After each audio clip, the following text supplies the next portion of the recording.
Dotazník o snění. Koncem roku 2017 jsem byl inspirován diskuzním fórem lucidnísnění.cz k tomu, abych udělal dotazník. Mojí tehdejší motivací bylo zodpovězení 2 otázek. První je, proč se odborná literatura o snech v některých otázkách poměrně diametrálně rozchází. A druhý okruh bylo zjistit, jakým způsobem prožívají snící své sny, případně jaké mají napojené změněné stavy vědomí, které souvisí se sny. Já jsem tehdy slíbil, že udělám vyhodnocení toho dotazníku, ale to se nestalo. A ten důvod je poměrně prostý, protože dotazník nenaplnil úplně moje očekávání a nešlo ho vyhodnotit způsobem, který jsem tehdy chtěl udělat. Prvním důvodem je to, že odpovědělo za období zhruba 2 let pouze 150 lidí a ještě k tomu populace nebyla zastoupena úplně statisticky výhodně a bohužel nešlo provést žádnou korekci vzhledem na to malé množství respondentů. Tady na tom prvním slajdu, nebo v první otázce, kde jsem se ptal na pohlaví, tak vidíte, že odpovědělo vlastně 2krát tolik žen než mužů. A to je primárně dáno asi sociálními bublinami, kterými se dotazník šířil. No, možná je to dáno i tím, že muži prostě nemají tolik zájem o svoje sny nebo svoji psychiku. I druhá otázka se zaměřovala na statistické zpracování. Tady je vidět věk respondentů. Jak vidno, tak skupina 20 až 40 let je zastoupena mnohem víc než třeba seniori, kteří vlastně úplně chybí. No a poslední statistická otázka bylo povolání. Opět to rozložení je dáno sociálními bublinami. Já si myslím, že reálně na to, aby takový dotazník šel rozumně zpracovat, tak je potřeba mít aspoň nějakých, řekněme, 700 respondentů. Ještě tam je tady jeden problém, a to ten, že je zjevné, že někteří lidé ten dotazník pořádně ani nečetli, tak je samozřejmě otázka, jak moc kvalitně vyplnili jednotlivé odpovědi. Tak 4. otázka už se týkala konkrétních snových témat. A to tady, jak moc si lidé dokážou vybavit své sny. Co je důležité, tak ten dotazník se šířil hodně mezi lidmi, kteří pracují se sny, případně jsou, řekněme, spirituálně založení, takže tady ten sloupec 26 ze 150 snících, kteří se vybaví více snů z jedné noci, asi není úplně reprezentativní v populaci. Co mě zaujalo, tak jsou lidé, konkrétně asi 1/5, teda podle toho množství, kteří si pamatují jenom 1 až 2 sny do měsíce. A já si to vykládám tak, že to by mohli být lidé, kteří se buď to špatně stravují, nevyživují svůj mozek, protože to, jak vyživujeme mozek, má vliv na kvalitu snu i schopnost si je potom vybavit. Případně lidé, kteří jednoduše spí málo. Když člověk spí málo, tak má daleko větší zastoupení NREM fází. A pokud je násilně probuzen v NREM fázi, tak pravděpodobnost pamatování si nějakého snu je poměrně malá. 5. otázka řešila typologii snů. Tady celkem podle ještě bychom vlastně říct jednu věc, lidé tam mohli dopisovat i komentáře, což tady udělala spousta lidí. Já to tady nebudu ukazovat, protože tam byly dost často velmi soukromé věci, které nejsou bez nějakého dalšího zpracování publikovatelné. Ale pokud by vyloženě někdo měl zájem, tak asi to můžu důsledně anonymizovat a upravit pro publikaci a uveřejnit. protože něco z toho byly docela zajímavé věci. No a podle očekávání většině lidí se zdají sny z jejich běžného psychického denního života. To jsou tyhle ty dva nejčastější sloupce. Co mě zaujalo, tak je poměrně hodně lidí, kteří mají sny, které bych nazval, že nevychází z jejich života. Tím myslím sny, řekněme, mystické, případně sny, řekněme, historické. Jo, těch 17 a 11 lidí, přičemž tady může být samozřejmě překryv, protože spousta lidí má zaškrtnout obojí, ale i tak mi to přijde jako poměrně hodně. Při komunikaci s lidma z očí do očí nemám pocit, že by mi tak moc lidí vyprávělo, že takovéhle sny běžně zažívají. 6. otázka se zabývala reálností snů. Tady nevím úplně, co k tomu říct. Možná jenom trošku překvapení, kolik lidí má opravdu velmi kvalitní sny. To je ta největší skupinka, že to mají vlastně vizuálně nepoškozené jakkoliv.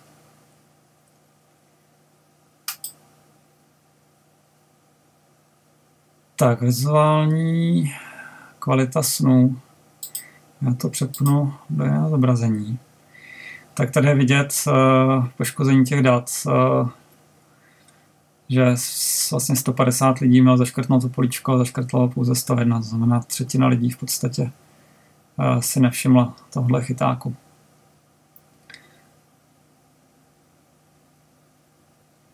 Ještě teda je důležité říct to, že když jsem zkoumal ty odpovědi, které neměly tohle políčko zaškrtnuté, tak to vypadalo, že spousta odpovědí dává smysl, byly tam třeba i komentáře, které smysl dávaly, takže jsem to tady pro toto video neodstraňoval ty odpovědi. Tak vizuální kvalita to odpovídá celkem tomu, co tam bylo předtím. Tahle otázka zakomponovala hypnagogy před sny, nebo před spánkem. To mě celkem zaujalo, protože je to vlastně skoro třetina lidí. Neměl jsem tušení, že tolik lidí zažívá hypnagogický stav. A je samozřejmě zajímavý, proč třeba tihleti lidé se nepokouší o lucidní sny. Protože si myslím, že když někdo dokáže se probudit nebo udržet vědomí až do hypnagogie, tak už není tak složité mít lucidní sen. Co je taky zvláštní, je 20 lidí z těch 150, kteří nemají vizuální věm. Pravděpodobně vůbec ve snech. Já jsem tohleto zažil a bylo to v době, kdy jsem byl třeba nemocný, kdy se mi skutečně zdály sny, kdy jsem jenom věděl, že o něčem sním, ale vizuál nebyl v podstatě vůbec žádný.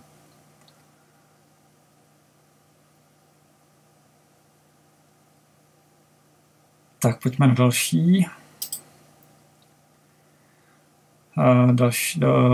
Dál jsem se zabýval zvuky ve snech. Ty první 4 sloupce se týkají běžných snů. Tohle je relativně podle očekávání. Možná mě zaujalo těch 44 lidí, to znamená zhruba třetina, kteří zažívají třeba i hudbu. To jsem sice zažil, ale rozhodně to nemám třeba jako obvyklou věc. No a poslední, tady ta 10% menšina, tak to je opět stav před usnutím, kdy člověk slyší různé tóny nebo má pocit vibrací. To je synchronicita, zavibroval mi telefon. Tohle je často spojováno s out of body experience. Ano, telefon to potvrzuje. Případně fenoménem nazývaným astrální cestování. přijde mi to jako poměrně hodně, jestli to nevím, jestli to lidé mají, takže toho využívají, nebo to prostě jenom občas zažívají. Já to třeba běžně nemám. Tak a nakonec do 9. otázky končíme věmi ve snech. Tady jsem zdrcnul veškerý zbytek, u kterého jsem čekal, že už bude poměrně málo reprezentovaný. Podle očekávání pohybový věm, když třeba člověk jezdí na motorce, tak tam byl zastoupen hodně. Co mě zaujalo, tak je velké zastoupení emocí.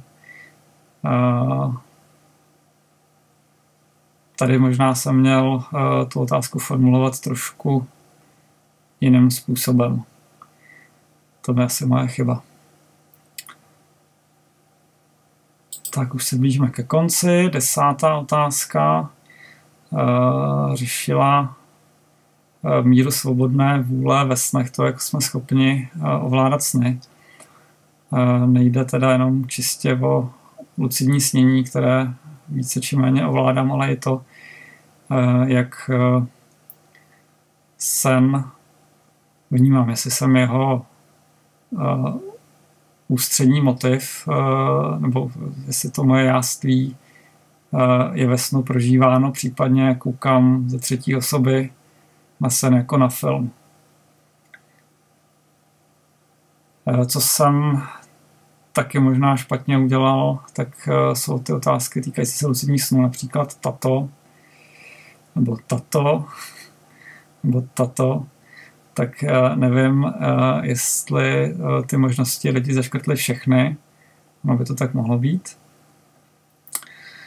a nebo tam vybral jenom tu jednu, která je pro ně nejpřeléhavější.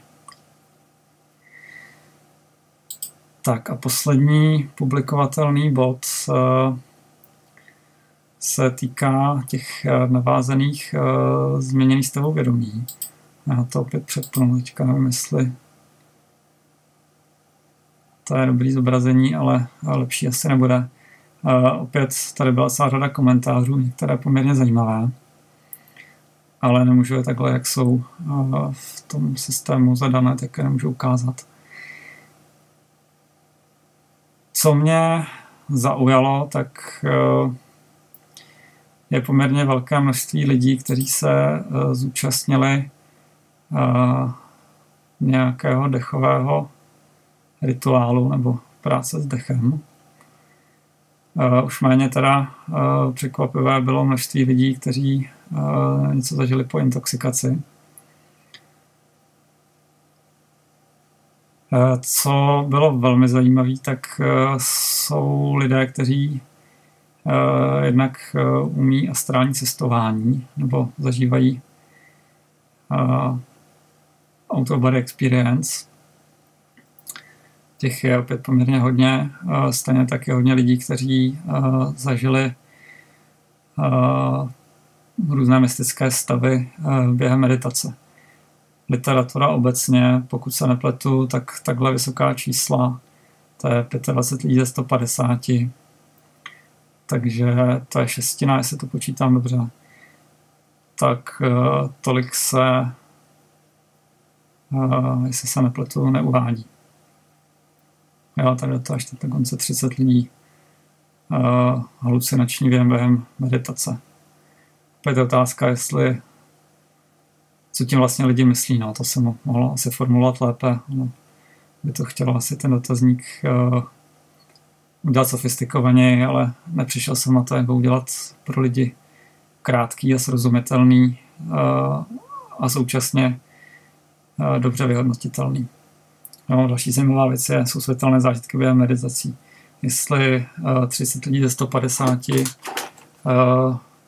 zažilo takový ten plnohodnotný světelný zážitek, nemyslím tím nějaký flek, ale opravdu to silné světlo, tak to je celkem zajímavý. Ale samozřejmě taky možný to, že moji respondenti byli hodně ovlivněni právě těmi sociálními skupinami. Když si to neúplně myslím, protože mezi lidi, kteří by měli něco společného s meditacemi až tolik jich na to odpovídalo podle toho, co tam bylo dál třeba za komentáře.